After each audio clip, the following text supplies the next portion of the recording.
കൊന്നിച്ചു മിനസാൻ welcome back to another video. ഞാൻ നിങ്ങളുടെ സ്വന്തം എക്സ്ട്രാ കോമിക്. സോ നമ്മൾ ഇന്ന് നോക്കാൻ പോകുന്നത് ദി ബിഗിനിങ് ആഫ്റ്റർ ദ എൻഡിൻ്റെ സീസൺ 3 എപ്പിസോഡ് 11 മലയാളം മാൻഹോ എക്സ്പ്ലനേഷൻ ആണ് ഗൈസ്. ഈ വീഡിയോ നിങ്ങൾ ആദ്യമായിട്ട് കാണുന്നുണ്ടെങ്കിൽ ഇപ്പം തന്നെ ലൈക്ക് ചെയ്യാനും സബ്സ്ക്രൈബ് ചെയ്യാനും നിങ്ങളുടെ ഫ്രണ്ട്സിന് നമ്മുടെ ഈ വീഡിയോ ഒന്ന് ഷെയർ ചെയ്ത് കൊടുക്കാനും മറക്കണ്ട കേട്ടോ. പിന്നെ ഇന്നലെ നമ്മൾ ചെറിയൊരു ടാർഗറ്റ് വെച്ചിരുന്നു, ഒരു 1K ലൈക്സ് ആണ്. പക്ഷേ ഞാനിപ്പോൾ ഈ വീഡിയോ റെക്കോർഡ് ചെയ്യുന്ന ഈ ഒരു സമയത്ത് അത് നമുക്ക് അച്ചീവ് ചെയ്യാൻ സാധിച്ചില്ല. സോ നിങ്ങളെല്ലാവരും മനഃപൂർവ്വം ചെയ്യാത്തതാണോ എന്ന് എനിക്ക് അറിഞ്ഞൂടാ. അതുകൊണ്ട് ഈ വീഡിയോയ്ക്ക് നമുക്കൊരു 1K ലൈക്സ് 24 മണിക്കൂറിനുള്ളിൽ എങ്ങനെയെങ്കിലും ഒന്ന് കിട്ടാൻ നോക്കണം. സോ ഇപ്പം തന്നെ എല്ലാവരും ലൈക്ക് ചെയ്ത് വെച്ചു. അതുകൊണ്ട് നമുക്ക് നേരെ എന്തായാലും വീഡിയോയിലേക്ക് കിടക്കാം. അങ്ങനെ ഈ എപ്പിസോഡ് തുടങ്ങാൻ നേരത്ത് ആർത്തറിനോട് അവൾ എന്തൊക്കെ പറയാനായിട്ട് വന്നിട്ടുണ്ട്. ഈ സമയത്ത് തന്നെ ആർത്തർ നന്നായിട്ട് പേടിച്ചിരിക്കുവാണ്. അവൻ പറയുന്നുണ്ട്, ദൈവമേ ഇവളെങ്ങനെ എന്നോട് പ്രപ്പോസ് ചെയ്ത് കഴിഞ്ഞാൽ അത് വലിയ പ്രശ്നമായി മാറും. ഇവിടെ ഞാൻ കാരണം 2 റേസിൻ്റെ ഇടയിൽ ഒരു വലിയ സിവിൽ വാർ തന്നെ ഉണ്ടാവും. ഞാൻ എന്ത് ചെയ്യുന്ന ആലോചിച്ചപ്പോഴാണ് പെട്ടെന്ന് അവൾ പറഞ്ഞത്, ആർത്തർ എന്നോട് മാത്രമല്ല എൻ്റെ ഫാമിലിയോട് നീ ക്ഷമിക്കണം. വേറൊന്നും കൊണ്ടല്ല, പണ്ട് ആ ഓപ്ഷൻ ഹൗസിൽ വെച്ച് സെബാസ്റ്റ്യൻ കാരണം നടന്നില്ലേ, ആ ഒരു ഇൻസിഡൻറ്റ് കാരണം എൻ്റെ അച്ഛനും നിന്നോട് മോശമായാണ് പെരുമാറിയത്. അത് മാത്രമല്ല എൻ്റെ ബ്രദറും. പിന്നെ പെട്ടെന്ന് അവൾ നോക്കിയപ്പോൾ ആർത്തറായിട്ട് തൻ്റെ കവളത്ത് പിടിച്ച് വലിക്കുമായിരുന്നു. അവൾ ചോദിക്കുന്നുണ്ട്, അല്ല നീ എന്ത് ചോദിക്കുമോ? അല്ല ഇത് സ്വപ്നമാണോ നോക്കിയതാ? അല്ല ഞാനൊന്ന് ചോദിക്കട്ടെ, നീ ഇപ്പോഴും ഈ 4 വർഷത്തിന് മുമ്പുണ്ടായ കാര്യത്തിൽ ബോധേഡാണോ? ഞാനത്ര ബോധേഡൊന്നുമല്ല. ആ സമയത്ത് ആൾ പറഞ്ഞുണ്ട്, സത്യം പറഞ്ഞാൽ ഞാൻ എൻ്റെ അച്ഛനെ ഭയങ്കര ഇഷ്ടപ്പെട്ടിരുന്നു. പുള്ളിക്കാരൻ ചെയ്യുന്ന ഓരോ കാര്യങ്ങളും എനിക്ക് ഭയങ്കരധികം പ്രിയപ്പെട്ടതായിരുന്നു. പക്ഷേ അന്നത്തെ ദിവസം ഞാൻ ശരിക്കും ഡിസപ്പോയിൻറ്റഡ് ആയിരുന്നു. എൻ്റെ ഫാദർ ചെയ്തൊരു കാര്യം വെച്ച് നോക്കാറുണ്ട്. അതിന് നീ അപ്പോളജൈസ് ചെയ്യേണ്ട കാര്യമൊന്നുമില്ല, അതിൻ്റെ ഒരു കാര്യമില്ല. അത് നെസസറി ആയിരുന്നു. കാര്യം നമ്മളിപ്പോൾ ഫ്രണ്ട്സ് അല്ലേ. എന്ത് ഫ്രണ്ട്സോ? നമ്മളിപ്പോൾ ഫ്രണ്ട്സാണോ? പിന്നെ അല്ലാതെ എൻ്റെ ബ്രദർ പറഞ്ഞത് ലൈക്ക് സ്കിൻഷിപ്പ് എന്ന് പറയുന്നത് ഫ്രണ്ട്സ് മാത്രം ചെയ്യുന്ന കാര്യമെന്നാണ്. ആ സമയത്ത് അവളൊന്ന് സ്ട്രേഞ്ച് ആയിട്ട് നോക്കുന്നുണ്ട്. എന്നിട്ട് പറയും ചെയ്യും, സത്യം പറഞ്ഞാൽ എല്ലാവരും എന്നെ കണ്ടത് ഒരു പ്രിൻസസ് ആയിട്ടായിരുന്നു, ഈ ഒരു വലിയ രാജ്യത്തിൻ്റെ പ്രിൻസസ്. അതുകൊണ്ട് തന്നെ എല്ലാവരും ആ ഒരു ഗ്യാപ്പ് എൻ്റെ മേലിൽ ഇട്ടിരുന്നു. പക്ഷേ ഇവൻ അങ്ങനെയല്ല. ഇവൻ മാത്രം എന്തോ വളരെ സ്പെഷ്യലായിട്ട് തോന്നുന്നു. ഇവൻ കുറച്ച് ബ്രൈറ്റ് ആണെന്ന് പറഞ്ഞിട്ട് അവൾ നൈസിലൊന്ന് ചിരിക്കുന്നുണ്ട്. ഈ സമയത്ത് പെട്ടെന്ന് ആർത്തർ അത് ശ്രദ്ധിക്കുകയും ചെയ്യും. എന്നിട്ട് പറയും ചെയ്യും, അല്ലല്ലേ നമ്മുടെ ലിറ്റിൽ ഐസ് പ്രിൻസസ് ഇപ്പോൾ ചിരിച്ചോ? ആ സമയത്ത് പെട്ടെന്ന് അവൾ തല മാറ്റിയിട്ട് പറയും ചെയ്യും, അതല്ല ഞാൻ പറഞ്ഞു വന്നത്. എന്തായാലും നിൻ്റെ ഇന്നത്തെ ലെസൺ ഉണ്ടല്ലോ, അത് നന്നായിട്ട് തന്നെ ചെയ്തു. പക്ഷേ എനിക്ക് മനസ്സിലാകുന്നത് രണ്ടും സെയിം സ്പെല്ല് യൂസ് ചെയ്തിട്ട് രണ്ടിൻ്റെ ഔട്ട്കം ശരിക്കും വ്യത്യസ്തമായിരുന്നല്ലോ. അങ്ങനെ പറ, അതാണല്ലേ നിൻ്റെ മനസ്സിലിപ്പ്. അതറിയാനായിട്ടാണ് നീ ഇപ്പോൾ വന്നതല്ലേ? അങ്ങനെയല്ല, ഞാൻ അങ്ങനെ പറഞ്ഞൊന്നുമില്ല. ഞാൻ സബ്ജക്റ്റ് പെട്ടെന്ന് ചേഞ്ച് ചെയ്ത് മാത്രമേ ഉള്ളൂ. ആ ടൈമിൽ പുള്ളിക്കാരൻ എഴുന്നേറ്റ് പറയും ചെയ്യും, റിലാക്സ് പ്രിൻസസ്, ഞാൻ ജസ്റ്റ് ജോക്ക് ചെയ്തതാണ്. പക്ഷേ ഞാനതിപ്പോൾ നിന്നോട് പറഞ്ഞു കഴിഞ്ഞാൽ എൻ്റെ വൺ ഓഫ് ദി ബ്രൈറ്റസ്റ്റ് സ്റ്റുഡൻറ്റിന് അതൊരു അഡ്വാൻറ്റേജ് ആയി പോകത്തില്ലേ. അതുകൊണ്ട് ഇപ്പം ഞാൻ പറയുന്നില്ലെന്ന് പറഞ്ഞിട്ട് അവൻ നേരെ അവിടുന്ന് നടന്നു പോകുമായിരുന്നു. ഈ സമയത്ത് അവനെ നോക്കി പ്രിൻസസ് വീണ്ടും ചിരിക്കുന്നുണ്ട്. ഈ ചിരിക്കുന്നത് നമ്മുടെ സിൽവി കാണുന്നുണ്ട്. സിൽവിയാട്ടെ അവളെ നോക്കി വാലാട്ടിക്കൊണ്ടിരിക്കുകയാണ്. അത് കഴിഞ്ഞ് കാണിക്കുന്നത് അവരെല്ലാവരും ഗിഡിൻ്റെ ക്ലാസ്സിലിരിക്കുന്നതാണ്. ഈ സമയത്താട്ടെ എമിലി ആർത്തറും കൂടെ സംസാരിച്ചുകൊണ്ടിരിക്കുകയായിരുന്നു. ഈ ക്ലാസ്സിൻ്റെ ഒക്കെ കാര്യം പറഞ്ഞിട്ട് ഇതാട്ടെ ഗിഡിന് ഒട്ടും ഇഷ്ടമില്ല. ഗിഡിയൻ പെട്ടെന്ന് ഒരു ചോക്കെടുത്ത് എമിലിയുടെ തലക്കെറിയുന്നുണ്ട്. എന്നിട്ട് പറയും ചെയ്യേ, എമിലി എഴുന്നേക്ക്, എന്നിട്ട് പറ, മര്യാദക്ക് പറ, ഒരു ബേസിക് ലൈറ്റ് പ്രൊഡ്യൂസിങ് ആർട്ടിഫാക്റ്റിനെ പറ്റി ഫുൾ ഡീറ്റെയിൽസ് നീ പറ. അവളാട്ടെ നല്ല മണി പോലെ ഫുൾ കാര്യങ്ങൾ പറയും ചെയ്യും. ഇത് കേട്ട് പറഞ്ഞാൽ നമ്മുടെ ഗിഡിയൻ പറയും ചെയ്യും, മതി നിക്കി ഇനി നീ എന്തായാലും ഒരു പ്രൊജക്റ്റ് ചെയ്തിട്ട് വന്നാൽ മതി എന്നും പറഞ്ഞിട്ട് ആ ഒരു ക്ലാസ് അവസാനിച്ചിട്ടുണ്ട്. ഈ സമയത്ത് ആർത്തർ പറയുന്നുണ്ട്, കോപ്പ് അങ്ങനെ ഒരു പ്രൊജക്റ്റ് സെറ്റ് ആക്കി തരുമെന്ന് ഞാൻ ഒരിക്കലും ഓർത്തില്ല. ആ ടൈമിൽ അവൾ പറയും ചെയ്യും, എനിക്ക് കുഴപ്പമൊന്നുമില്ല, കാര്യം ഞാൻ ഓൾറെഡി ഇത് സെറ്റാക്കി വെച്ചിട്ടുണ്ടായിരുന്നു. നിനക്ക് വേണമെന്നുണ്ടെങ്കിൽ നിനക്ക് ഞാൻ തരാം, കാര്യം നിൻ്റെ ക്ലാസ്സൊക്കെ കുറച്ച് മിസ്സായതല്ലേ. ഇത് കേട്ടതും ആർത്തർ നൈസി അവളൊന്ന് സോപ്പിട്ടിട്ട് പറയുന്നുണ്ട്, നീ ശരിക്കും ഒരു ലൈഫ് സേവറാണ് കേട്ടോ. ആ സമയത്ത് അവൾ പറയും ചെയ്യും, വലിയ കുഴപ്പമൊന്നുമില്ല, അതിൻ്റെ റൂമിൽ ചുമ്മാ ഇരിക്കുവാണ്. ഈ ടൈമിലാണ് പെട്ടെന്ന് ഏജി അവിടേക്ക് വരുന്നത്. ഏജി വന്നിട്ട് പറയുന്നുണ്ട്, എടാ നിന്നെ ഡയറക്ടർ എന്ന് പറഞ്ഞ് തീരുന്നതിന് മുമ്പ് തന്നെ എമിലിനെ കണ്ടത് ആശാൻ്റെ വാഴടഞ്ഞു. ആ സമയത്ത് അവൻ പറയുന്നുണ്ട്, എടാ ഇതാണ് എമിലി, പിന്നെ ഇതാണ് എലിജ, എൻ്റെ കൂട്ടുകാരനുണ്ട് കേട്ടോ.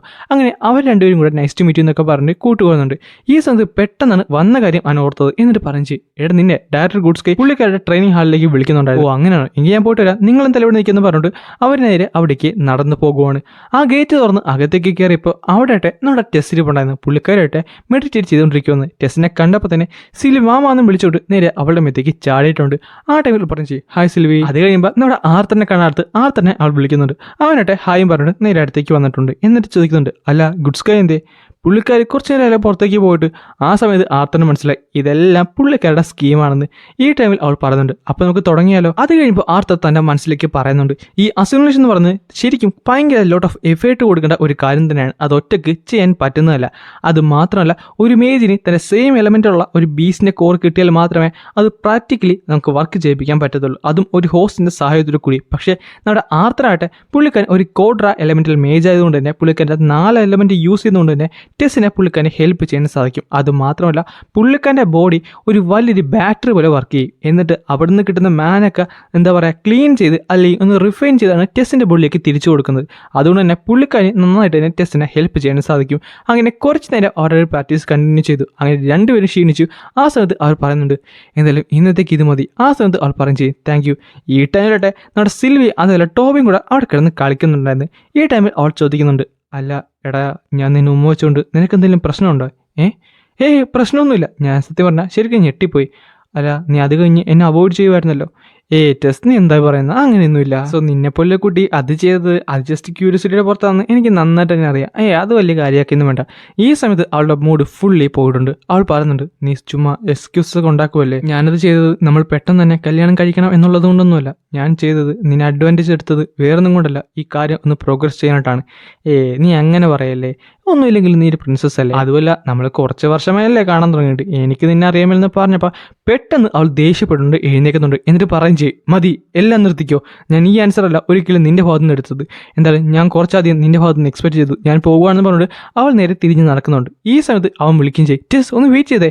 ആർത്തർ, നിനക്കൊരു കാര്യം അറിയാമോ? നീ ശരിക്കും കോൺഫിഡൻ്റ് ആണ്. പല കാര്യത്തിൽ, മാജിക്കിലും ഫൈറ്റ്സിലും പിന്നെ പല പല കാര്യത്തിലും നീ കോൺഫിഡൻസ് ആണ്. പക്ഷേ ആ കോൺഫിഡൻസ് ആ കാര്യത്തിൽ മാത്രമല്ല, ചില കാര്യങ്ങളിൽ നീ വട്ടപൂജ്യമാണ്. വട്ടപൂജ്യം. നീ ഒരു മാസ്കും വെച്ചുകൊണ്ട് എല്ലാവരും പറ്റിക്കാന്ന് കരുതണ്ട. നിന്റെ ചുറ്റിനുള്ളവർക്ക് നിന്റെ മുഖം എന്താണെന്ന് നന്നായിട്ട് തന്നെ അറിയാം. ഒന്നുമില്ലെങ്കിലും ഞാനൊരു കാര്യം പറയട്ടെ, നീ ഇപ്പം അങ്ങനെ പറഞ്ഞത് തന്നെ എൻ്റെ ഫീലിങ്സിനെ പറ്റി പറയാനായിട്ടല്ലേ, എന്നെ ടീസ് ചെയ്യാനായിട്ടല്ലേ. എനിക്ക് ഞാനും ചോദിക്കട്ടെ, നീയല്ലേ ഇവിടെ ശരിക്കും ഇമ്മച്വർ ആയിട്ടുള്ളത്? അതുമല്ല, നീ ലിലിയനെ റിജക്ട് ചെയ്തത് ഞാൻ അറിയില്ലെന്ന് വെച്ചോ. ഇത് കേട്ടോ അവനൊന്ന് ചെണ്ടി. എന്നിട്ടാട്ടെ അവളോടൊന്ന് പോകുകയും ചെയ്യും. ഈ സമയത്ത് അവൾ പറയുന്നുണ്ട്, കോപ്പ് ലിലി എങ്ങനെ അവളോട് പറഞ്ഞോ ഇനി എന്ത് ചെയ്യുന്നു ആലോചിച്ച് പുള്ളിക്കാരൻ നന്നായിട്ട് ദേഷ്യപ്പെടുന്നുണ്ട്. ആ ടൈം പറയുകയും ചെയ്യും, ടെസ് ഞാൻ എന്ത് ചെയ്യാനാടി? ഞാൻ എങ്ങനെയാണ് നിന്നോട് പറയുന്നത്? ഞാൻ സത്യം പറഞ്ഞാൽ പാസ്റ്റിൽ നിന്ന് റീഇൻകാർട്ടഡ് ആയിട്ട് വന്ന ഒരാളാണെന്ന്. അത് കഴിഞ്ഞ് കാണിക്കുന്നത് നമ്മുടെ ടോബിയായിട്ടുള്ള ഒരു ഫൈറ്റ് ആയിരുന്നു. ആർത്തറിൻ്റെ മനസ്സ് ശരിക്കും മാടി കിടക്കുമായിരുന്നു. അതുകൊണ്ട് തന്നെ ടോബിയുള്ള ഫൈറ്റ് നന്നായിട്ട് തന്നെ നല്ല രീതിയിൽ തന്നെ മുന്നോട്ട് പോകുന്നുണ്ട്. തൻ്റെ എല്ലാ ദേഷ്യവും ടോബിയോട് തീർക്കുന്നുണ്ട്. അങ്ങനെ ഭയങ്കര വലിയ ഫൈറ്റ് കഴിഞ്ഞ് ടോബിനെ അറ്റാക്ക് ചെയ്യുന്നതിൻ്റെ വക്കത്തെത്തിയപ്പോൾ പെട്ടെന്ന് ഈ ടോബിയുടെ ചാർജ് തീർന്ന് അതവിടെ എൻഡ് ആകുന്നുണ്ട്. അങ്ങനെ അതവിടെ ഇരിക്കാൻ നേരത്ത് അവനവിടെ ഇരുന്നിട്ട് പറയുകയും ചെയ്യും, കോപ്പ് എന്താണ് ഇതൊന്നും? ടെസ്സിൻ്റെ വാക്കുകൾ മാത്രമാണല്ലോ എൻ്റെ മനസ്സിലേക്ക് വരുന്നത്. ഈ സമയത്ത് സിൽവി അവിടേക്ക് വന്നിട്ട് പറയുന്നുണ്ട്, പാപ്പ ഇത്രയും പുഷ് ചെയ്യേണ്ട കാര്യമുണ്ടോ? താങ്കൾ ഇപ്പോഴും ഹീൽ ചെയ്തുകൊണ്ടിരിക്കുകയാണ്. കുഴപ്പമൊന്നുമില്ല സിൽവി, ഞാൻ ഓക്കെയാണ്. പെട്ടെന്ന് ഒരു നോക്കി വെക്കും. അവനായിട്ട് പോയി നോക്കാൻ നേരത്ത് അത് നമ്മുടെ ഗ്ലോറി ആയിരുന്നു. പുള്ളിക്കാരി പറയുന്നുണ്ട്, അല്ലടാ നീയും പ്രിൻസസ് ടെസ്സിയും എൻ്റെ ക്ലാസ്സിലേക്ക് വന്നില്ല, രണ്ടും കൂടെ ഇവിടെ എന്നാ പരിപാടി? അത് മാത്രമല്ല നിങ്ങൾ വരുന്നൊന്നുമില്ലേ? ആ സമയത്ത് പുള്ളിക്കാരി നോക്കാൻ നേരത്ത് ആ ഒരു റൂം ഫുള്ളി പൊട്ടി പൊളഞ്ഞു കിടക്കുമായിരുന്നു. ആ ടൈം നേരെ അവൻ പുറത്തേക്ക് ഇറങ്ങിയിട്ട് പറയുന്നുണ്ട്, ഞാൻ ജസ്റ്റ് ട്രെയിൻ ചെയ്തുകൊണ്ടിരിക്കുകയായിരുന്നു. അത് മാത്രമല്ല ടെസ് എൻ്റെ കൂടെ ഇല്ല കേട്ടോ. നിൻ്റെ കൂടെ ഇല്ലല്ലേ? ഞാനടുത്ത് നിൻ്റെ കൂടെ കാണാം. പോട്ടെ. അല്ല നീ എന്തായാലും എൻ്റെ ക്ലാസ്സിൽ വരുന്നില്ലേ? നീ ഓൾറെഡി കുറച്ചധികം ക്ലാസ് മിസ്സാക്കി. ഇനിയെങ്കിലും മറ്റൊക്കെ ഒന്ന് എൻ്റെ ക്ലാസ്സിൽ കയറാൻ നോക്കിയേ. ഒന്നുമില്ലെങ്കിൽ നീ എൻ്റെ ക്ലാസ്സിൽ വേണ്ടേ? ആ സമയത്ത് അവൻ പറയുന്നുണ്ട്, ഞാൻ വരാം. അങ്ങനെ പറഞ്ഞിട്ട് അവനെ വിളിച്ചുകൊണ്ട് അവൾ പോകുവാണ്. ഈ സമയത്ത് തന്നെ അവൾ ശരിക്കും ഞെട്ടിയിട്ടുണ്ട്. കാര്യം ഒരു പ്രൈവറ്റ് ആയിട്ടുള്ള ട്രെയിനിങ് റൂം, അതും ആർത്തറിന് മാത്രം ആക്സസിബിൾ ആയിട്ടുള്ള, അതും അത്രയും വലുത്. അതും മാത്രമല്ല ഒരു റിഫൈൻഡ് റൂമായിട്ട് കൂടി അതിൻ്റെ അകത്ത് കിടക്കുന്ന ഒരു അവസ്ഥയെന്ന് പറഞ്ഞ് പൊട്ടി പൊളിഞ്ഞു കിടക്കുവാണ്. അതും ഇത്രയും ചെറിയൊരു പയ്യൻ ചെയ്യുന്ന കാണാൻ തന്നെ അവൾ ശരിക്കും സർപ്രൈസ് ആണ്. അവൾ പറയുന്നുണ്ട്, ഇവനെ ഞാൻ ഓരോ തവണ കാണുന്നത് ഇവൻ കൂടുതൽ മിസ്റ്റീരിയസ് ആയിട്ട് വന്നുകൊണ്ടിരിക്കുവാണ്. അങ്ങനെ അത് കഴിഞ്ഞ് പുള്ളിക്കാരുടെ ക്ലാസ് കഴിഞ്ഞ് മറ്റൊരു ക്ലാസ്സിൽ ആർത്തടിക്കുവാണ്. പക്ഷേ പുള്ളിക്കാരൻ്റെ ശ്രദ്ധ മറ്റൊരു സ്ഥലത്ത് തന്നെയാണ്. ഈ സമയത്ത് അവൻ നേരെ നമ്മുടെ സിൽവിനെ പിടിച്ച് ചോദിക്കുന്നുണ്ട്, അല്ല നീ എങ്ങനെയാടി ഇത്രയും കിടന്നുറങ്ങുന്നത്? അപ്പോൾ അവൾ പറഞ്ഞു, ഞാൻ ഉറങ്ങുമല്ല, ഞാൻ ട്രെയിൻ ചെയ്യുക. എനിക്ക് നിന്നെ പോലെ ചെയ്യാൻ പറ്റിയെന്ന് പറഞ്ഞപ്പോഴാണ് പെട്ടെന്ന് ആർത്തനെ അവൻ വിളിച്ചത്. അവൻ പറയുന്നുണ്ട്, യെസ് സാർ. ആർത്തർ നീ എൻ്റെ ക്ലാസ്സിൽ വന്നില്ലേ? എന്തായാലും നന്നായി. നിന്നെ ഇഞ്ചുറീസ് ഒക്കെ ഹീൽ ചെയ്തോ? സത്യം പറഞ്ഞാൽ നീ കുറച്ചായില്ലേ എൻ്റെ ക്ലാസ്സിലേക്ക് വന്നിട്ട്? അത് മാത്രമല്ല നീ ഇപ്പോൾ ഓക്കെ അല്ലേ? വേറെ കുഴപ്പമൊന്നുമില്ലല്ലോ? പ്രൊഫസർ എന്നോട് ക്ഷമിക്കുക, എനിക്കറിയാം താങ്കളുടെ കുറച്ച് ക്ലാസ് ഞാൻ മിസ്സാക്കിയെന്ന്. അതെൻ്റെ ഒരു അവസ്ഥ കൊണ്ടാണ്. അത് കുഴപ്പമൊന്നുമില്ല. നീ എന്തെങ്കിലും പോർഷൻസ് ഒക്കെ കവർ ചെയ്ത് കാണുമല്ലോ. നിനക്ക് സ്പെൽ ഫോർമേഷനെ പറ്റി ഒന്ന് പറയാൻ സാധിക്കുമോ? തീർച്ചയായും. എൻ്റെ നോളജ് നോക്കാൻ നേരത്ത് ഈ സ്പെൽ ഫോർമേഷൻ എന്ന് പറഞ്ഞ് ഒരു കോഞ്ചറിങ്ങും അതേപോലെ ആൾട്ടർനേറ്റീവ് ബേസിക് സ്പെല്ലൊക്കെ യൂസ് ചെയ്ത് കഴിഞ്ഞ ഒരു കാര്യമാണ്. ഇത് പ്രൊസീജിയർ കുറച്ച് ഡിഫറൻ്റ് ആണ്, എന്നാൽ എഫക്റ്റീവ് ആണ്. അത് തന്നെ നല്ലൊരു തരം തന്നെ. എന്തായാലും നീ അവിടെ ഇരുന്നോളൂ. ആ സമയത്ത് പുള്ളിക്കാരൻ മുന്നോട്ട് നടന്നിട്ട് പറയുന്നുണ്ട്, എന്തായാലും കഴിഞ്ഞ കുറച്ച് ദിവസങ്ങളായി നമ്മളെല്ലാവരും ഇതിനെപ്പറ്റി തന്നെയാണ് സംസാരിച്ചുകൊണ്ടിരുന്നത്. ഇപ്പം ഞാൻ ചോദിച്ച ചോദ്യത്തിന് ആർത്തർ നല്ലൊരു ഉത്തരം തരികയും ചെയ്തു. സോ ഞാൻ നിങ്ങളോട് മറ്റൊരു കാര്യം പറയാം. നിങ്ങൾ ഞാൻ പറയുന്ന പോലെ ഒരു വേൾഡ് ആലോചിച്ച് നോക്കിയാൽ എല്ലാവർക്കും എല്ലാവരുടെ മൈൻഡ് റീഡ് ചെയ്യാൻ സാധിക്കും. തമാശയായിട്ടല്ല, നിങ്ങളൊന്ന് ആലോചിച്ച് നോക്കിയാൽ മതി. അതായത് ഒരു ഹിപ്പോത്തറ്റിക്കൽ വേൾഡ് ആയിരിക്കും. അവിടെ തന്നെ എല്ലാവരും പ്യൂറസ്റ്റ് ആയിട്ടുള്ള തോട്ട്സ് എല്ലാവർക്കും റീഡ് ചെയ്യാൻ സാധിക്കും. അവിടെയാണ് എല്ലാം തലകുത്തി മറിയാൻ പോകുന്നത്. ഏറ്റവും കൈൻഡസ്റ്റ് ആയിട്ടുള്ള വുമൻ ആയിരിക്കും ഏറ്റവും ക്രൂവൽ ആകാൻ പോകുന്നത്. അതുമാത്രമല്ല, നമ്മൾ പേടിക്കുന്ന പല കാര്യങ്ങളും അവിടെ സംഭവിക്കും. പക്ഷേ ആ ഒരു വേൾഡിലായിരിക്കും നമ്മൾ കണ്ടതിൽ വെച്ച് ഏറ്റവും ബെസ്റ്റ് മേജേഴ്സ് ഉള്ളത്. ഇതൊക്കെ സിൽവി പറയുന്നുണ്ട്. അതുകൊണ്ടാണ് ഞാനും പപ്പയും ശരിക്കും ബെസ്റ്റ് മേജേഴ്സ് ആയിട്ടുള്ളത്. കാര്യം ഞങ്ങൾക്ക് ഞങ്ങളുടെ തോട്ട്സ് കേൾക്കാമല്ലോ. ആ ടൈമിൽ പുള്ളിക്കാരൻ പറയുന്നുണ്ട്, എന്തായാലും എൻ്റെ ഇന്നത്തെ അവർ തീരാറായി. പക്ഷേ ഞാൻ പോകുന്നതിന് മുമ്പ് ഒരു ചോദ്യം കൂടെ നിങ്ങളോട് ചോദിക്കാം.